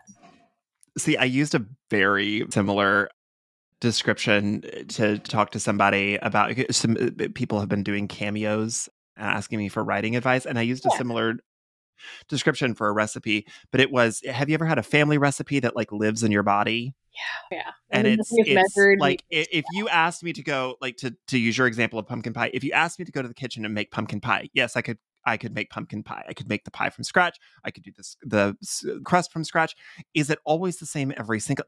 People taste my pumpkin pie and know it's my pumpkin pie. Is it always the same every single time? No. Sometimes sometimes that crust just needs a little bit more water. Sometimes it's just, you just kind of feel it. When there's family recipes that live in your body, they're not always the same thing every single time. But suddenly somebody says, "How do you make your pumpkin pie?" And then you have to write it down. Yeah. And then you have to commit to, okay, well, this is how, do I not? Oh, I thought I used that. No, I guess I don't do that. No, or, I guess I do this. Right. Well, then there's this. Well, how much of that? I don't know. Sugar, but only if I'm not out of brown sugar. And like if I actually had a little more white sugar than I had brown sugar, I would make a difference. And it's anything you. And it's like, because when you're thinking of the story, it all kind of gets to be hazy and blend together. And the parts that you're not sure on, you can just kind of gloss over in your mind. But when you're sitting there at the keyboard and you have to tell the reader how this happens, suddenly it's like, oh, I don't know. It was a thing that I did in the moment. I felt it in my body, and I cannot replicate it for you. Yeah, you cannot replicate that. She just does. It's not science. It's art. It's much more art than science. Yes, she just does. Leave me alone about it. It's a complicated question. It gets a complicated answer. Okay, yeah. Is there anything missing from any of your books that you would add back in? Oh man. Or what's something that's missing from your books that fans of your books would love to know? For the most part, when I cut something, the reason is that it needed to be cut. And I'm not always the one coming up with that cut. Sometimes it's my agent, sometimes it's my editor. And I usually hate the idea because I am a maximalist and I want to say everything I can in a book. And when I look back at the work, they were right. Yeah, I hate it. I hate how other professionals who are good at their jobs are good at their jobs. Editors, it turns out, are good at their jobs. Yeah. Turns out. Who knew? I'm not a person who engages much in regret. And when I look back at my books, I am almost never sorry that I left something out. I will say the one thing about your work, the one story in your canon that I always want more of is Layla. People ask me all the time, what happened next with Layla? Where'd she go? What'd she do? Yeah. I might return to her someday. I'm not opposed to the idea, but I ended that story where I felt like it needed to end. I'd love for her to be an adult. I'd love to see her. I'd love to see how she uses what she has, and yeah. And does something more. I don't know. Maybe you kill her and put her in a ditch somewhere. I don't know. She's yours. You do whatever you want with her. She's mine. But it was just so. It's not say short only because it is shorter. It's a short book, young adult book, so it's shorter than most. Yeah. Books. Yes. It's short, and I'm just like, oh my God, you have this way of writing that just takes your finger and just hooks it underneath your rib cage and just drags a reader along, and then suddenly it's over, and I'm just like, fuck happened? Where did the last 48 hours go? What? I need more. I have one of the most addictive writing styles I've ever read, and I hate you for it. That is incredibly kind of you. Thank you very much. And I hope it keeps up and that people buy my books until I die and then some. So, all right. So your readers, just as addicted, always wanting to know more. This one's very much about your life. The person who wrote in, it might be Harjit. It might be Harriet. It might be an interesting spelling of Harriet. I apologize. I'm not sure. It's Harjot. This person wants to know, what is your day-to-day like when you a horse farm, have a day job, are writing a book, running a podcast, and managing your social media, which is not small, all the time? How do you get any time for yourself? I don't. This is my time for myself. This is it. You're looking at it. I'm in therapy. Good. I'm very glad you are. Therapy. I sleep very little. I'm always assume people are mad at me. I'm always on some kind of deadline or another. I'm working 24/7 doing something. Even if it looks like I'm not working, that's probably because I'm working or taking notes or emailing somebody about an edit or emailing a future guest for the show or when you're in the creative field, all of it's work. All of it's all work. My wish it's all work. in The networking is my wish for you in 2024 is that you take a vacation where you do not make any content you do not want to make. If you want to take thirst traps on a beach, that's for you. But I hope you get to truly unplug and unwind. I would like to see the ocean in 2024. I've never been to the ocean. I would really want that for me in 2024. I as a person who spent most of their life in California and now lives in New York, I cannot understand that. That is unthinkable to me. I will say, you can help me out here. You can tell me where to go. So we go on an ocean vacation. Yeah. But now we're terrified because all the places where you can go for pretty cheap are evil and anti-gay. But I hear all the beaches in California are very cold. Like, I hear the water in California is very cold. The water is cold in the Pacific, yes. I want to be able to get in the water, so I don't know where to go anymore because you can't go to Florida because that's evil. She can't go to Florida. The best recommendation I would give you is the Caribbean. The water in the Caribbean is always warm. It's my favorite place in the world to swim. And there's always like package deals. It's not a lot more expensive. As long as you have a passport, that would be where I would send you. Okay. A wonderful warm sea. I have the best pictures I've ever taken in my life in a pink bikini on a Caribbean beach. And I want oh, baby. I've seen it. Whew. Step on my neck. I shall. So I think it's just talking about schedules of creative people, because what I don't think a lot of people realize is how many authors have day jobs. Almost all of us have day jobs. Very few authors. Like even most of and I was shocked to know this, but like once I got, behind the velvet rope of publishing, to find out that like most of the names on like if you're a debut and you end up on a list somewhere, you probably have a day job. That person probably has a day job. Like Shirin J. Zhao is a great example. Runaway bestseller. Bestseller got $14,000 for an advance. At least I think that's the math that I did based on the tweets that they posted. And they got it up into pieces. Like you don't even get all their money at once. Nope, you don't. Until it's just like an extra paycheck. And then you're not earning. I mean, even if your book is a runaway bestseller, you are not seeing that money for 2 to 3 years. They take a long time to pay you back. There's also something called bucket accounting where you might be under contract for other books, and those books have to be paid back before you get any of the money from the first one. So you might have made $1 million for other people and get none of it yourself. You remember that documentary about TLC and how they were broke while they had the number one single in the world? That is most best-selling authors. I mean, even NSYNC talks about it. How for a very long time that massive runaway best-selling boy band was hand to mouth. They looked rich, but for most of their time together, they were not. I know a handful of authors who do not have day jobs, and the reason that they don't is they enjoy the support of a spouse or a partner or their parents who have more money than God. That is the only time. Yeah. The that I know that are able to be an author full time, one of two things happened. Either they were supported by their parents until they had enough they were supported by somebody until they had enough books out in the world that either they were supported by somebody or they worked a day job and then put enough books out in the world that those books started earning enough royalties that they could legitimately consider that a living, or they won the lottery. Yeah. They got that 7-figure advance, multi-book deal, yada, yada, yada. Which is very rare. That's rare. It's not going to happen to you. It's not. The number of books that we're talking about here to generate enough ongoing income that you can live off it is typically 10 or more books, all of which earn out and earn money. And the chances of that are slightly less than winning the lottery. Yeah. Was it 25% of authors earn out? I think something like that. 25% of authors. I feel like it's such a flex when I post that my books earn out. Every single one of my books has earned out except my last so far. And like only authors know what a flex that is. Most people are not aware. Most books only earn back enough money that the publisher's not out on your advance. Yeah. Most of them never get there. The vast majority never get there. So the fun secret from me to you, the reader, we all work. Yeah, we all work. We all dream of not.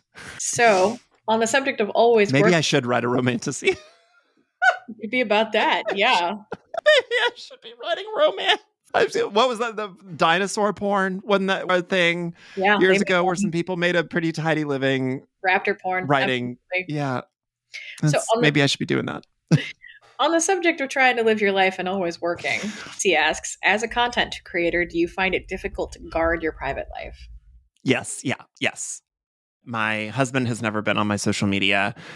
My family, my personal friends don't usually appear on my social media, with very rare exceptions. People like yourself who already are public people, like I did content with like Ayana Gray, like other people who you meet that are already doing this. Already in the business. Yeah. Already in the business, yada, yada, yada. Yeah. And also just this year, like my 12 months ago was a fraction of what it is now. This year has been a runaway weird train. Yeah.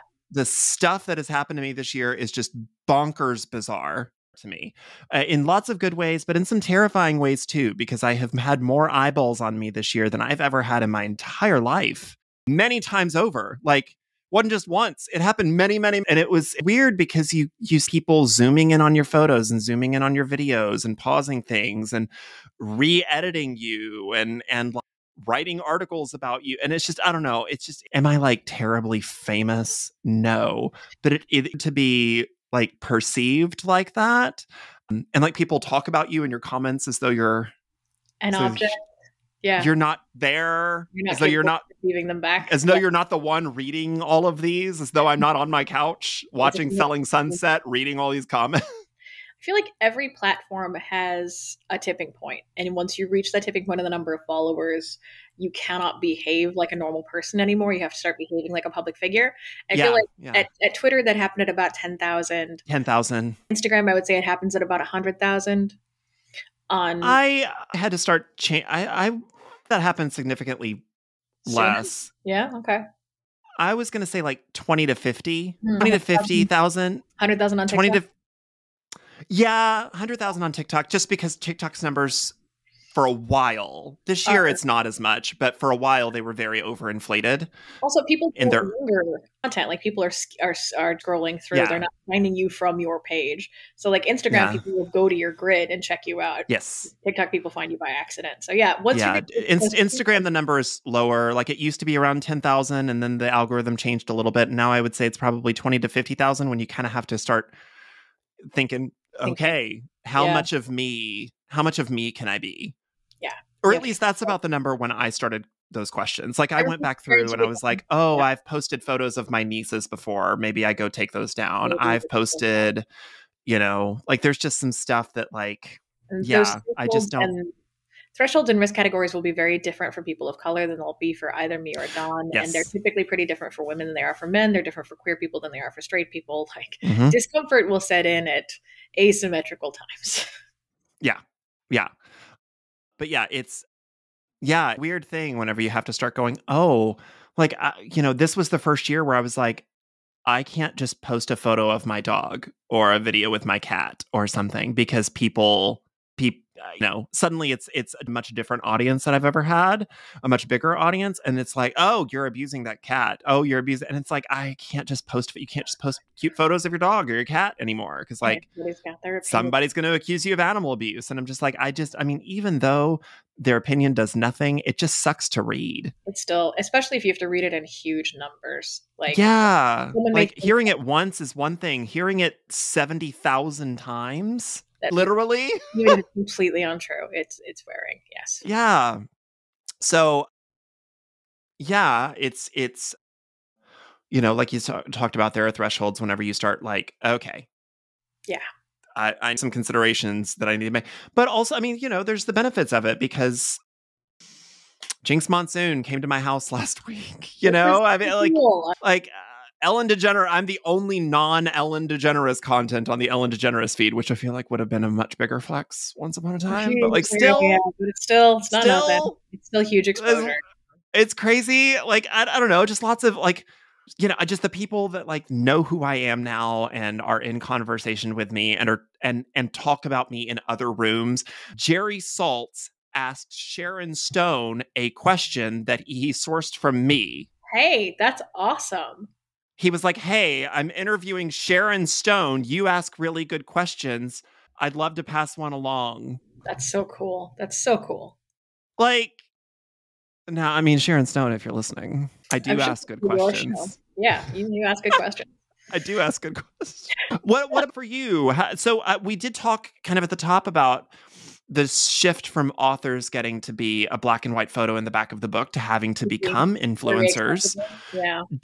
This shift changed you? How has this all, how much of yourself do you feel like you get to be? I really like to be accessible. I really love when my readers write to me or ask me questions about my books. I have come to treasure those interactions. They're a wonderful part of my life. And at the same time, I have to be pretty careful. I have met some scary people. I've had a couple of stalkers, although not since I left California, so that's nice. So it's made me more careful about posting my exact location that I'll be in before I've left it. I typically latergram some stuff because I don't need anybody following me to where I physically am. And it's made me more careful about conventions where there are big crowds and a lot of things can happen. But outside I used to geotag a lot of stuff, and I don't do that anymore. Yeah, I don't do that anymore. That's over. That's canceled.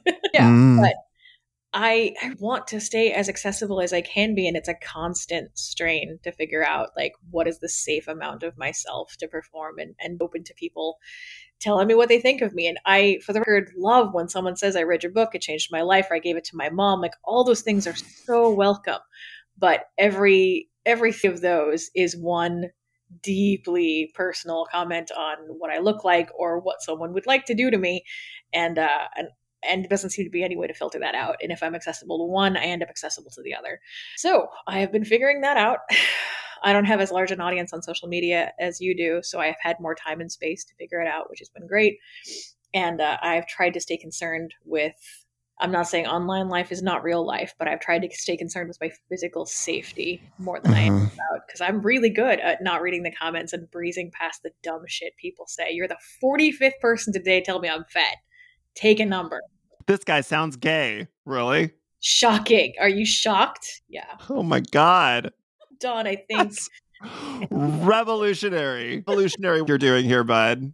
You are solving the crime of the century, the mystery of the ages. Sounds like he kisses boys. Oh man. I will say there is a weird threshold at which, and I feel bad about this because this is the part where you start building walls between yourself and you being as accessible as you maybe would like to be. But there is a threshold where I don't answer DMs anymore. Oh God, no, DMs are so far out the window. But it's not, I mean, like, not even just like, like what your feet might smell like if they were, like, it's not like that kind of thing. Like, it's even just people who are just like, I really love your video. It's really nice. Like, I don't answer those a lot of times. Mostly because it's really hard to be because the way that social media works right now, like places like Instagram and stuff, if I answer it, that opens the door to you forever. To an ongoing conversation you cannot. It is an open door. I can't close the door anymore. And people suddenly get really parasocial with you. And it might not be today. It might not be tomorrow.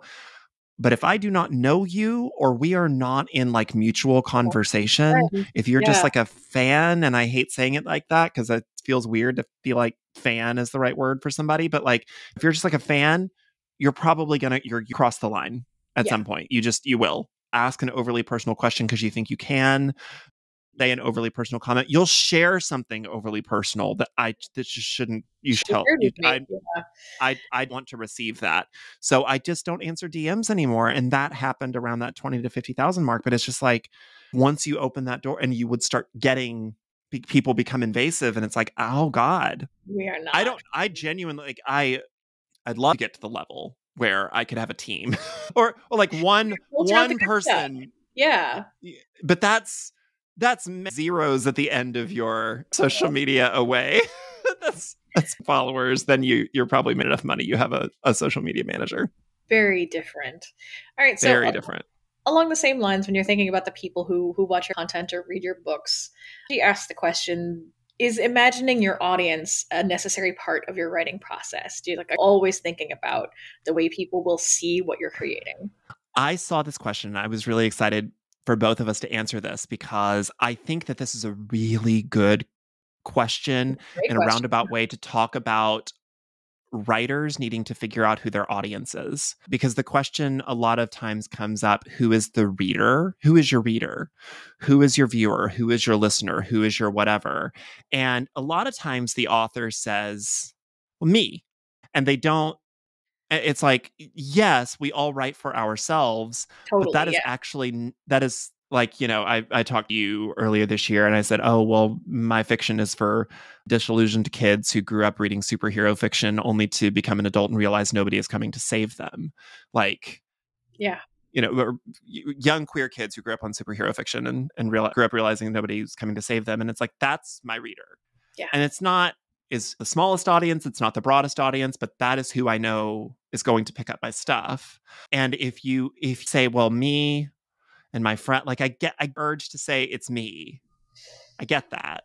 But you Totally. also have to know who you're writing for, mostly because when you are writing, you have to make sure it makes sense to them. And yeah, in a certain way, you do. I mean, I know that we've talked about not writing to tropes and not writing to trends and stuff like that.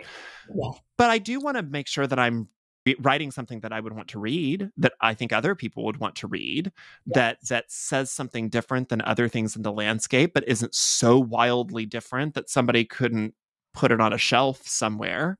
Right. So, yeah, I mean, I think you have to consider your audience, but you have to consider it from a way of like, you have to know who that person is. You have to imagine who that person is. Where are they reading your book? Why are they picking up your book?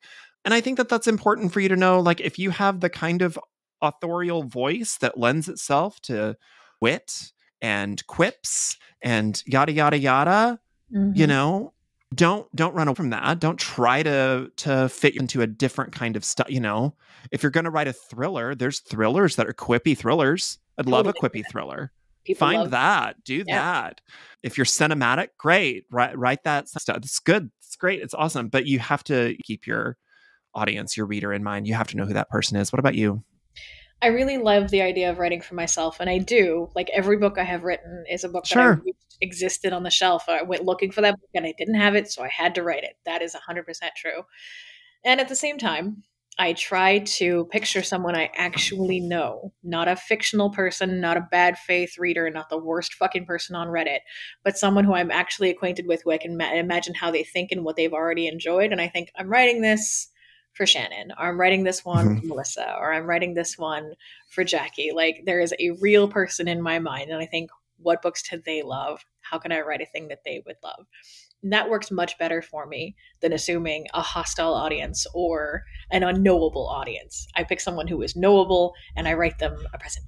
Yeah. So to be specific about something that I published, like Dabbler's Guide, I wanted to write the book. Yes, I wanted to write the book that I'd had access to, 20 years ago. But also I wanted to make sure that I was writing for that reader that is so desperate to hand book to somebody, not only to say, yes, this is the conversations I've been having. These are points that I have been searching for answers for, yada, yada, yada. For somebody to say, okay, here's your first book, but I want you to read this first, or I want you to read this after, or I want you to read this, whatever. Like I needed to be successful in that regard. I needed to know my well enough that I was also willing to part with certain audiences. I think that You're not gonna like it, and the sooner you accept that, the faster you move. to be okay with not being liked, but not like in an antagonistic way. I just had to be okay with like, this person is my audience, this person is not my audience, because the flip side to the I'm writing a book for myself Right. is when an agent or an editor or someone says, well, who is the reader for your book? The other urge is to say everyone. Yeah, you can't say everyone. You can't say it's the next big thing. It's gonna everybody who loved Twilight and The Joy of Sex and The History of Baseball. They're all gonna love this book. There's something for everybody in this book. No, isn't something for everybody in this book. When an agent or an editor asks me, who's going to like this book, I think of that friend. I think of the person I had in mind in the first place. And I Mhm. say, college educated women who have enjoyed books like The Secret History or My Dark Vanessa. And, we try to think of your comps and weave a narrative of a person who has a money to spend on books. And that all comes together. Yeah. Yeah. But I think that people need to get a little bit stronger in releasing, releasing an audience, because I think people are too hooked on the idea that, oh, for everybody, I'm so for everybody. Another listener question that we got for both of us. If you, from Blue Haired Babe, if you could correct one error in a book or movie that drives you nuts, what would it be? I would like to go first. I would like to You're correct right. absolutely every single thing about every X-Men movie ever made. Oh my God, here we go. They did finally correct Scarlet Witch's powers somewhat. Somewhat. It's hard to write somebody who can manipulate reality in their defense. She doesn't manipulate reality. She manipulates probability. Okay, but the outcome still the didn't. probability They of skipped. That's the whole problem. They started off as a low rent Jean Grey. And then they're like, well, we're just going to jump into chaos magic. And they skipped the whole part where what she does is manipulates probability. She's not like Domino. The outcomes of probability are a thing that we like to call reality. So it's like all the way back to the first X-Men. It's just the problem is Jean Grey is my favorite comic book character, and nobody has ever written her correctly because they're just like, woman, too much power, goes hysterical, eats son, kills everyone, and it's like that is not Jean Grey. No, they don't know how to write her. She's a god. She becomes a god and chooses to give it up. And but can't, because there's like this fight with destiny. Like she's just there's just intrinsically wrapped up in her and the fate and destiny and Phoenix and what is the Phoenix and all of that, and different writers have different iterations of what that means. But like, it's all this like, well, women with too much power, am I right? And they did the same thing with Scarlet Witch in the last Doctor Strange movie. Oh, too much power must kill everybody. Yes, Scarlet Witch does go insane. She does the whole no more mutants thing. But that's the thing, is if you're going to do that, you have to do the House of M storyline. Anyways, so I love the X-Men franchise. I got you. I just want writers to stop going, women with too much power must kill everyone because they can't handle it, which is why we need to put Emma Frost into the MCU as quickly as possible, because that is a woman with a lot of fucking power who is never out of control. So and Anna Waddingham can have her next great role. Robbed. We were of 20 years of Hannah Waddingham leading the MCU as Emma Frost. I mean, you got my money. I would do it. Xavier is dead. Emma and Scott take over the school. Emma runs shit. She's got that delicious love triangle with Jean. Jean realizes she don't need a man. It resolves. Emma Frost goes off to marry Tony Stark. Scott and Jean and Logan enter this weird polyamorous triad. Like, it's a 20-year arc. It's canon in the comics. It's canon. Scott, Cyclops, and Wolverine and Jean are this lovely throuple. It's good delicious. Yeah, good for them. Jean is a god, and a god needs a team. I'm 100%. Yes, God needs a team. Listen, a hive. Or a hive. Or a hive, exactly. A hive. Well, as long as you're predicting the mistakes of huge, multinational billion-dollar corporations, Palpatine should not have come back from the dead in Star Wars. I would like to go fix it. Somehow Palpatine has returned. What a bag of an idea. I would like to fix that. Okay, I'm going to add something to you, that the older I get, the more that I am Trek over wars. Oh, I've been my whole life. I'm a lifelong Trekkie and a casual Star Wars. And I will say, there are two franchises that I should by rights be obsessed with, and they are Star Wars and Lord of the Rings. And you're just not. They've at best they've both been a B- for me personally. The best they've ever reached, in my opinion, is B-. I feel like I'm not being told enough or being told too much. Either be a popcorn movie or be this like deep meditate. Yeah, Yeah, people can't something. But complain. it's never been, it's not quite right. But then you get Mandalorian. Which, yeah, they're capable of doing good work. They just choose not to a lot of the time. We are Just going to you have get to take it out to crucified on these takes. you have to take no, nobody's going to listen to this at this point. You have to take it out of George Lucas's hands. You Yeah, have to take it away from him, and yeah, you have to say, "Good boy, George. Not nice universe made there. Let me yes. fix." I mean, the only reason people liked the original trilogy is because of his wife. The only Honestly, reason the only reason anybody liked Tim Burton was because all the women that wrote the scripts. as usual, pulling in the side in the backstage parts and making it always better. We got a question come in after we started recording that I would like to ask you, and then I'd like to end up on the witchy question, if that's all right. Yes, please. All right. So the question that came in while we were recording is, how do you go about connecting with a solid readership for feedback and editing? Do you have any suggestions for that? I'm considering searching Discord for online writers groups. Oh, I've been asked this a lot, and Yeah. I would love to ask you this question, mostly because my advice to up and coming authors is make friends with other better authors that are 100%. farther along in their career and are better and more talented than you and all of that. Like, and then people are like, "Well, how?" And I'm like, "Okay, so you stumble into them You have to go to over things. You have to go to over the events. course of a decade." Even if it's online Zoom events, you just have to go to events. And I think what people are envisioning is they're trying to talk to some huge best-selling author, like they're trying to button hook Michael Chabon on his way out of a speaking Oh gig. And yeah, it's not that. You want to talk to somebody who's one or two yeah. levels beyond where you are, not a huge No. superstar, because they're not going to do this with you, but somebody who just got their debut out or just sold their book or is like right where you're Yeah. trying to be next. If you find a community of people and you're the most well published or the most well known or the most talented person there, you are in the wrong room. You need to be challenged by the people around you. So find people who can challenge you. So like go to readings at bookstores, go to poetry events, go to there's all kinds of reader series in like every city in America. You'd be so surprised what you find out. Make friends with authors there, published and unpublished, people who are looking just like you're looking and people who are slightly ahead of you, and grow your own community at home. That's the only. There are two different groups here. Writers, if you are writing, you need writer friends. Once you've been published, you need author friends. Those are two different groups of people. You're on mute. Those are two different groups of people. You need, if you're in the process of writing, you need people that are going to answer that frantic email, that are going to read your text, that are going to read your alpha draft, your beta draft, your whatever, yada, yada, yada.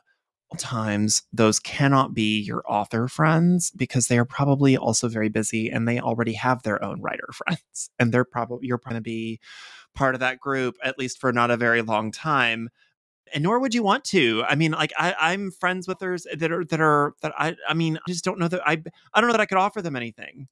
It is really hard on both sides of that. So once you make your way to the other side, once you are the author friend and you need other author friends, you realize that you have a different class of problems now.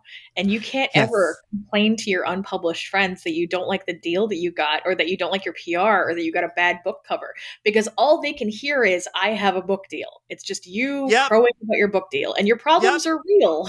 You cannot take them there. So you can't to your writer friends about because there's this weird jealousy thing that happens, and they all thinks it's going to happen to them and their group is the best group, and it's all so great and different for you. I promise it's not. I promise it's not. I promise it's not. No. Or even if they're not jealous, they just don't understand why certain things are important to you. Yeah, they can't imagine what it's like on the other side. So you have to. Aren't you just so grateful to have a book cover at all? Why do you care what color it is? I'm like, I do not think that you understand. I have been emailing about this frickin' salmon colored cover for 6 months, and nobody's listening to me. So you need a group of people who are your peers or are slightly further ahead than you. Always, not aim your critiques or your complaints downward. Never. Yeah. Also, just generally speaking, stop airing your grievances on social media, like your authorial scenes, like the stuff that belongs in a group chat. Once you're published, your group chat is your friend. Do not take your unvarnished opinions to the internet. Do not take your petty bickering. Do not take that person's not talented enough to warrant this big a contract. Only your group chat. I mean, we all have those thoughts. We are not saints. The safe place to talk about them, the safe place, is in a group chat where people have sworn never to take screenshots. Don't act like you weren't. So, live in those voice notes. Voice notes are great. Voice notes are saving my life right now. But like, it's just, I don't know. You people that are going to read your dirty drafts. You need the people that can sit there and say, listen, this is shit. I like the things you said. I liked none of the words that you used to say it. And you need people that you can listen to that feedback from. You need be able to surround with people that you will actually listen to. Who you and respect, then on the other side, believe, who you know are qualified to give you feedback. Yes. Yeah. It's not just anybody who's like, well, I'm a writer, you're a writer. Let's da-da-da-da-da. I'm like, I don't know. Send me a writing sample. Are we? I'm not saying that more published people are better than you, but I am saying they are dealing with a bigger school of fish than you are. Yeah. Okay, what's the last question? Yeah, we're winding down to one of the longest nights of the year, on our way to the longest night of the year. Tomorrow. The winter solstice, the longest night, the shortest day of the year. My saddest day. Are you always saddest on the solstice? Do you hate those short days? I summer child. June is my month. The long sunset is not till 9:30. And I can just live outside and bake and be golden and have all. The thing is, okay, long days are great for somebody with anxiety. True. Because I always have enough time. But now I have like 2 hours to get everything done. It's not good. It's not good. It's not good. So you need your seasonal practices now more than ever. How do you like to celebrate on winter solstice? I do. I fill the house with a lot of light. So every candle in the house that I can light, I light all the little, holiday lights that I can, as many strings of lights as I can. But I turn off all like the lamps. It's just ambient lighting. So candles, garland, the tree, all of that. Fire in the fireplace, of course. Special desserts, whatever food feels good. I don't know, because I just did so much for Samhain, Halloween. I don't usually go nuts with the menu for winter solstice, but usually something, good and warming and delicious, comforting. That's usually when I my annual rewatch of Hogfather. Yes, Hogfather. Yeah, that's usually when I do my annual rewatch of Hogfather. I have tried in different years to stay up all night to greet the sun. Vigil, yeah. I try so hard. I've tried different ways. I've tried to read all night because I was like, oh, some people read all night and then they get, up in the morning. I've very late before, and I probably will again. Just something about the night just asks you to stay up. But I've never made it. I've never made it all the way. Vigil's a lot easier when you're young and you don't have a job. Like, I have to be at work in the morning of the 22nd. Yeah. Even if you work remotely, there's only so much that you can get away. You still have to roll out of your bed and crawl to your computer. I work from home from my bedroom. It has invaded enough of my house. I will say I did a Friday off, so I am going to try to stay up. Try for Vigil. All right. I'm going to try to stay up. That is my year's goal, is to try to stay up. I don't know if it's going to work. I like to greet the dawn. Like, I don't want to be up all night, but I'll get up in the morning to see the new sun. I do get up and try to, I try to get, but I'm usually up before the sunrise anyways. That's usually pretty easy for me. Dr. Eric Scott, who's been a previous guest of this podcast, he goes up to Monk's Mound outside of St. Louis, to where the ancient city of Cahokia was locaed, and he watches the sunrise there every year. I wish I was going to be in St. Louis because I would love to do it with him, but it's a great place to observe from. Do you have any special foods, anything that just the season to you? I usually make a pomander, which is, I know people have seen one, but they often don't know its name. It's where you press cloves into a fresh orange. Mm-hmm. You can do little designs. You can do like stripes and stars, and you hang it up with a ribbon. And it's like an old school air freshener, but it looks and smells very Christmassy. And I like that to be my little Yule craft. I also light all the candles and all the lights, not the big lights, but the cute lights all through the house. And I usually like to sing a couple of songs from that time of year. I don't even care if they're like Christian hymns, Christian songs. I like the spooky minor key We Three Kings, yes. O Come Emmanuel. Yes. Do you have any witchy tide songs that are in your playlist? I feel like I mean, Christians and the Pagans is always a good one. That feels very yeah, that's always holiday-y. it's a Christmas song. Yeah. Yeah.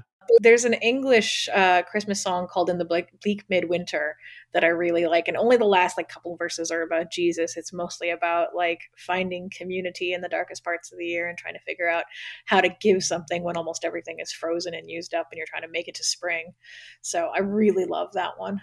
Well, what are you looking forward to most in 2024? I really love living in New York. Do you have anything big coming in 2024? I wish I did. I have. I Me don't too. have it yet. I really want to have book news in 2024, but I don't have it yet. We're both inbox is edging us both right now. I am. You're out on sub.